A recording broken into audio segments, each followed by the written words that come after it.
Hi, my name is Harley Wright. I am a welder with EB Construction. I'm very hands-on. I don't like to be still for too long. So school was a little bit of a struggle for me. I did try to go to college and it didn't work out. I found a trade school and I really enjoyed taking classes, welding classes. It kind of came naturally to me and it was just something that it was fun to learn. I came across iron working and so I started looking into that and I thought that that would be something I'd really enjoy.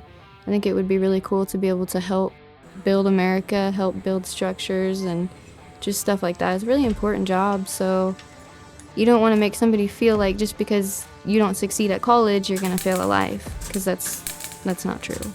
You can get an apprenticeship and learn skills that way. You can find a trade school like I did. Some advice I would give other women interested in the trades would be just do it. People can either be very supportive and respectful of you, and then there's also going to be people who doubt you.